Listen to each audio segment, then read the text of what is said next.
আশা কৰোঁ ছাত্ৰ ছাত্ৰীসকল তোমালোকৰ পঢ়া শুনা ভালদৰে চলি আছে। আজি মই তোমালোকৰ সমাজ বিজ্ঞানত 4 নম্বৰৰ কাৰণে অহা এটা প্ৰশ্ন হ'ল অসমৰ মানচিত্ৰ অংকন।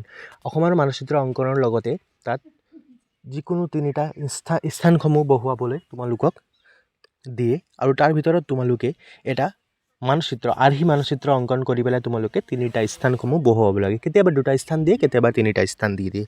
সেইবাবে তোমালোকে তাত মাৰ্কটো তোমালোকে ন'টিছ কৰিছা চাগে 1+3 আহে। সেইবাবে তোমালোকে মানচিত্ৰখনত ইমান গুৰুত্ব দিব নালাগে। তোমালোকে কেৱল এইটো প্ৰশ্ন তোমালোকে 1 বা 1.5 মিনিটৰ ভিতৰত তোমালোকে কুৱেশ্যনটো গোটেইকেইটা তোমালোকে স্থানসমূহ বহাই পেলাই কুৱেশ্যনটো ছল্ভ কৰিব লাগে। ইমান স্পীড তোমালোকৰ হ'ব লাগে, কিয়নো মানচিত্ৰ অংকনত তোমালোকে ইমান বেছি সময় দিব নালাগে।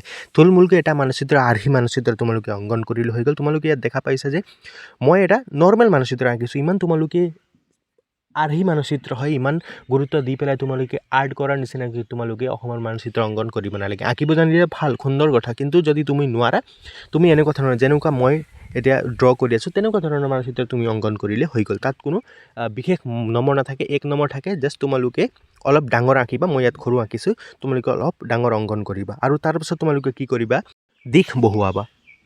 উত্তৰ, দক্ষিণ, পূৰ্ব, পশ্চিম। তোমালোকে জানাই সদায় মানচিত্ৰৰ ওপৰৰ ফালে উত্তৰ হ'ব, তলত দক্ষিণ, আৰু তোমালোকে এইফালে লিখিবা পূৰ্ব আৰু এইফালে লিখিবা পশ্চিম। ঠিক আছে, তোমালোকে এনেকৈ লিখিলে এতিয়া কমপ্লিট হৈ গ'ল। তাৰপাছত তোমালোকে কি কৰিবা, তোমালোকে ইয়াত তোমালোকে দি দিব পাৰিবা যে ব্ৰহ্মপুত্ৰ নদীখনত তোমালোকে এটা থুলমূলকৈ তোমালোকে দি দিব পাৰিবা। মই ইয়াত কলমেৰে কৰিছোঁ, তোমালোকে পেঞ্চিলেৰে কৰিবা।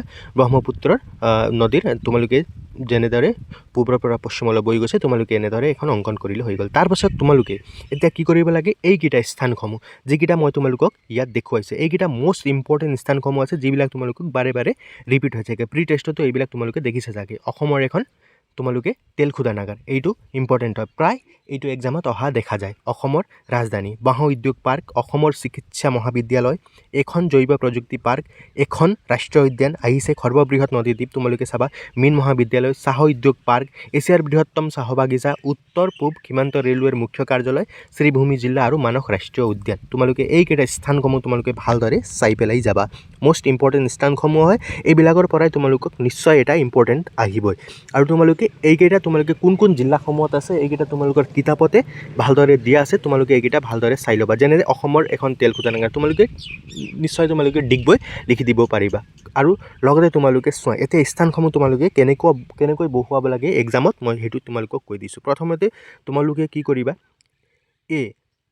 তোমালোকে স্থানসমূহৰ নাম লিখিবা, যিকেইটা তোমালোকৰ এক্সামত আহে সেইকেইটা তোমালোকে নাম লিখিবা। আৰু যেনেদৰে ধৰি লোৱা তোমালোকে ডিগবৈটো স্থান বহুৱাব ওলাইছে, তুমি তাত বুলি লিখি দিবা। আৰু ডিগবৈ ক'ত আছে, অসমৰ তিনিচুকীয়া জিলাত আছে। চ' তিনিচুকীয়া জিলা কোনখনত আছে, তাত গৈ পেলাই তোমালোকে এনেদৰে লিখি দিলে হৈ গ'ল। তাত তোমালোকে ডিগবৈ লিখি থ'ব নালাগে। কেতিয়াবা তোমালোকে 1 ব্যৱহাৰ কৰিব পাৰিবা বা কিছুমান চিম্বল ষ্টাৰ তোমালোকে ব্যৱহাৰ কৰিব পাৰিবা, তেতিয়া মানচিত্ৰখন পৰিষ্কাৰ হৈ থাকিব আৰু দেখিবলৈ ভাল হ'ব। সেইকাৰণে তোমালোকে এইবিলাক ভালদৰে লিখি দিবা। তাত নাম লিখিবলৈ গ'লে অলপ লেতেৰা যেনেকুৱা লাগে, সেইবাবে তোমালোকে এইবিলাক চিহ্নসমূহ A, B বা 1, 2 বা এইবিলাক তোমালোকে ভালদৰে ইউজ কৰিলে ভাল হ'ব। চ' তোমালোকে ইমানখিনি কৰিলে 4ৰ ভিতৰত 4 তোমালোকে নিশ্চয় পাবা, কিয়নো তোমালোকক আৰু বেছি একো কৰিব নালাগে। চ' ছাবস্ক্ৰাইব কৰিব ছাত্ৰ ছাত্ৰীসকল, তোমালোকৰ উপযোগীকৈ ভিডিঅ' কমপ্লিট দিয়া হ'ব।